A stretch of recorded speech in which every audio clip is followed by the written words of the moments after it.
Assalamualaikum warahmatullahi wabarakatuh. Halo teman-teman, ketemu lagi dengan aku Rani Kartika dalam channel YouTubeku yang membahas seputar informasi hukum, perkuliahan, kampus, juga mahasiswa tentunya. Apa kabar teman-teman? Semoga kalian dalam keadaan yang sehat sehingga dapat melaksanakan kegiatan sebagaimana mestinya ya.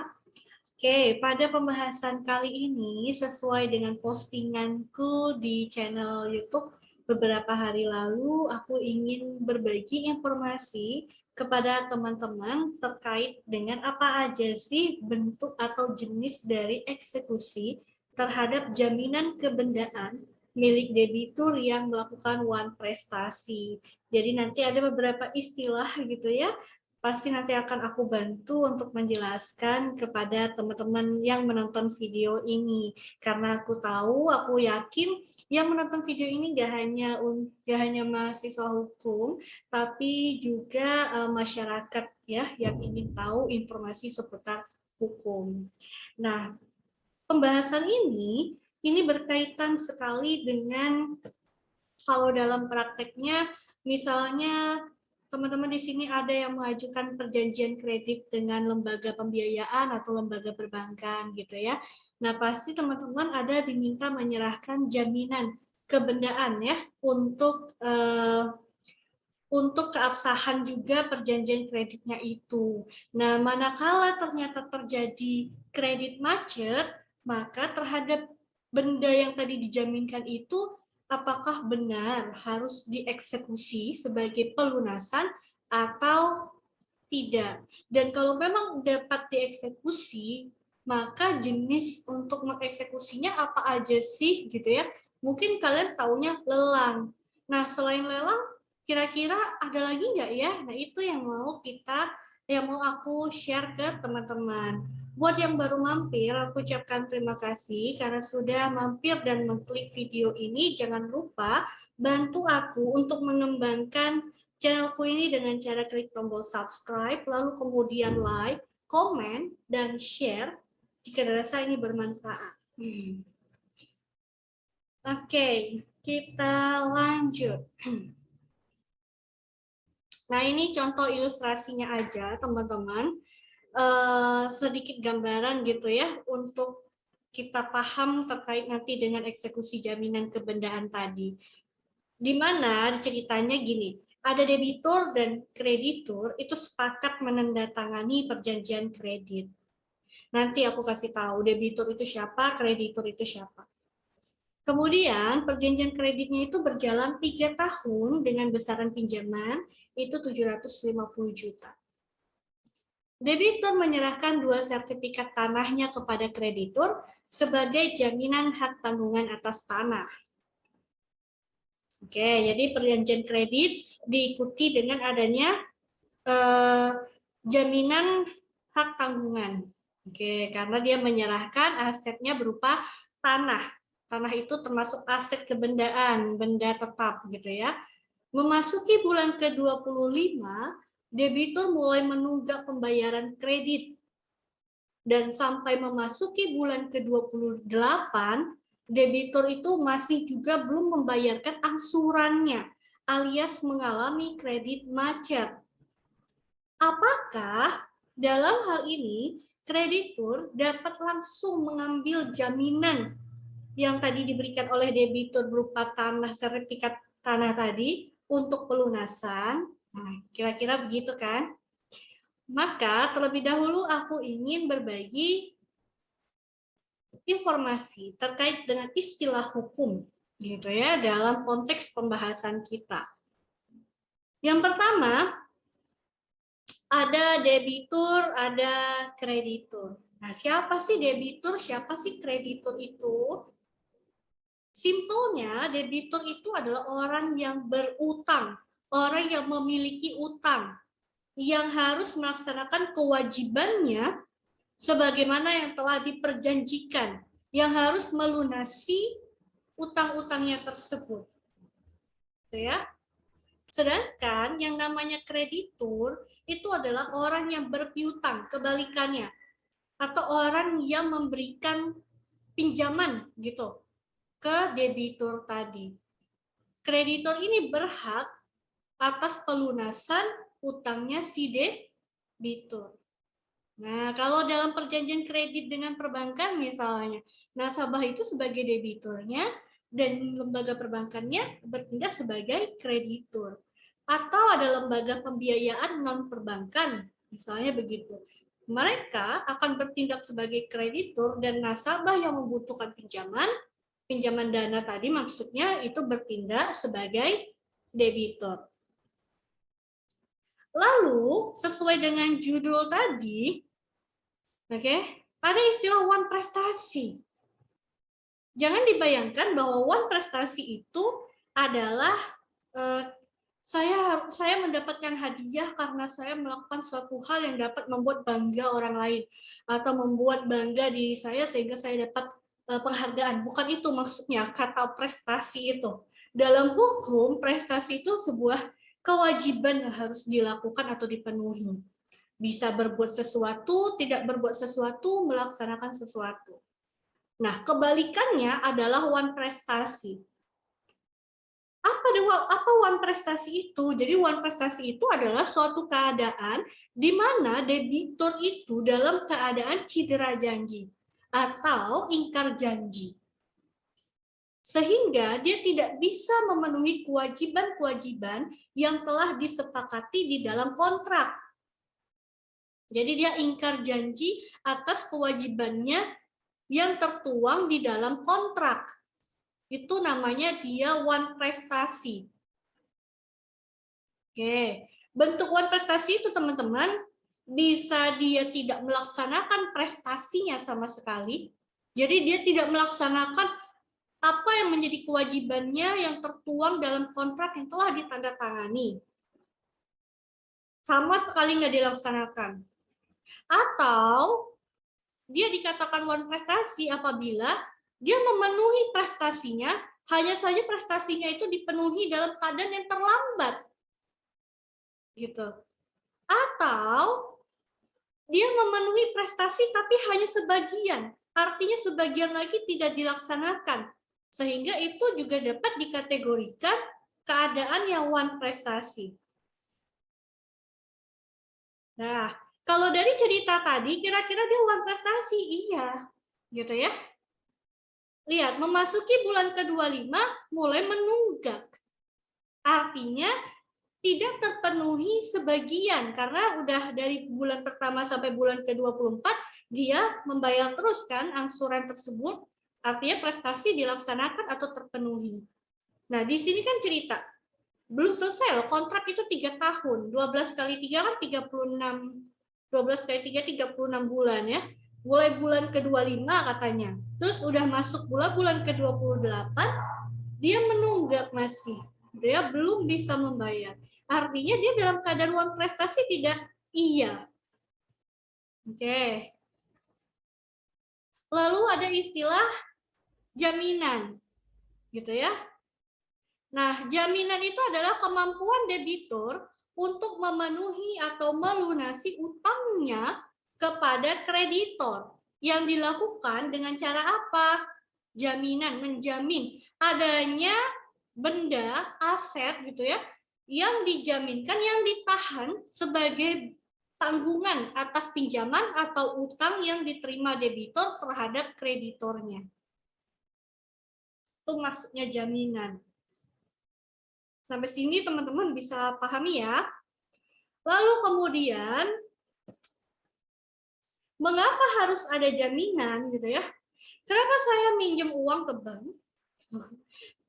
Saya udah tanda tangani perjanjian kredit, tapi misalnya perbankan itu minta saya memberikan aset saya untuk jaminan. Gitu ya. Tadi, jaminan itu sebagai tanggungan untuk pelunasan utang. Manakala si debitur tadi wan prestasi. Dengan menyerahkan benda atau aset kita gitu ya, bukan berarti secara langsung atau secara otomatis benda atau aset tadi langsung beralih menjadi milik kreditor, tidak. Itu hanya akan ditahan dalam penguasaan si kreditur sementara waktu sampai utang tadi itu lunas. Mengapa harus ada jaminan? Semata-mata adalah sebagai alarm sekiranya begitu, supaya debitur itu jangan sampai melakukan tindakan wan prestasi. Jangan sampai debitur itu tidak melunasi utangnya kalau nggak mau asetnya diambil. Kira-kira simpelnya begitu. Jadi itu adalah suatu hal yang wajar dan memang diperbolehkan oleh hukum untuk memberikan suatu benda sebagai jaminan atas tanggungan utang. Gitu. Kemudian, oke, bentuk lembaga jaminan apa aja sih yang ada di Indonesia? Jadi teman-teman bisa ya cek video aku sebelumnya berkaitan dengan gadai fidusia hak tanggungan. Di situ ada penjelasannya. Aku nggak perlu lagi jelaskan satu-satu ini apa gitu ya. Tapi yang jelas bentuk lembaga ini ada 4. Ada gadai, ada fidusia, ada hipotek, ada hak tanggungan atas tanah. Ini sangat bergantung daripada jenis benda tersebut. Benda yang akan dijaminkan. Apakah ini termasuk benda bergerak, benda tidak bergerak, gitu ya. Ketika terjadi wan prestasi, apakah dalam hal ini kreditur itu dapat langsung mengambil jaminan debitur untuk pelunasan, gitu ya. Nah, jika salah satu pihak lalai untuk memenuhi suatu prestasi. Ingat ya, prestasi bukan berarti penghargaan untuk seseorang karena melakukan suatu hal gitu. Prestasi itu maksudnya kewajiban gitu. Suatu hal yang memang harus dilakukan gitu ya. Maka kalau dia lalai akan timbul suatu akibat. Akibat adanya wan prestasi adalah penuntutan pelaksanaan prestasi oleh debitur. Jika debitur wan prestasi, maka kreditur itu dapat menuntut si debiturnya untuk melaksanakan prestasi itu sesuai dengan yang diperjanjikan dalam perjanjian kredit. Misalnya ada juga kan dalam perjanjian itu kalau terlambat maka harus membayar ditambah dengan denda berupa bunga gitu ya. Ada kan? Nah, itu maksudnya diminta untuk penuhi. Kalau misalnya kita ini nunggak nih udah 2 bulan gitu. Nah, selaku kreditur pasti saya akan menuntut. Bayar dong, kan gitu ya. Bayarlah, ini udah telat 2 bulan loh. Bisa saya menuntutnya itu bersamaan dengan bunganya atau dendanya gitu ya. Sesuai dengan apa yang sudah tercantum dalam perjanjian.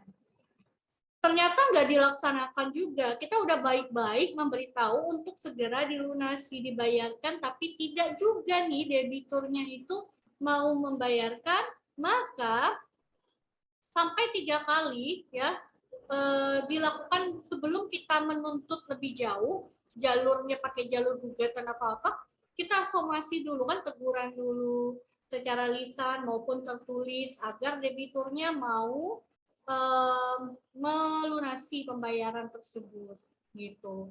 Kalau misalnya enggak juga, enggak ada itikat baik dari si debitur untuk melunasi pembayaran utangnya atau kreditnya, maka dengan sangat terpaksa dapat dilakukan yang namanya eksekusi jaminan tadi.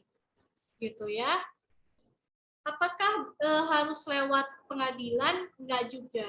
Nah, ini bentuk atau jenis dari eksekusi jaminan manakala debitur itu wan prestasi. Yang pertama adalah pelaksanaan titel eksekutorial. Nah, untuk eksekusi ini bisa untuk benda-benda atau aset yang dijaminkan melalui fidusia maupun hak tanggungan atas tanah ataupun hipotek gitu ya. Nanti dijelaskan. Kedua, melalui pelelangan umum, mengambil pelunasan piutangnya dari hasil penjualan. Yang ketiga, cara untuk mengeksekusi itu bisa saja melalui penjualan di bawah tangan yang dilakukan berdasarkan kesepakatan. Jadi nggak serta-merta harus lewat pengadilan gitu ya, atau misalnya lelang. Jadi solusinya bisa juga kita minta penjualan, kita yang melakukan penjualan di bawah tangan. Jadi debiturnya nyari orang yang mau membeli asetnya itu, nanti uangnya dilunaskan untuk pembayaran utangnya ke bank atau lembaga pembiayaan lainnya gitu. Nah, penjelasannya simple. parate eksekusi.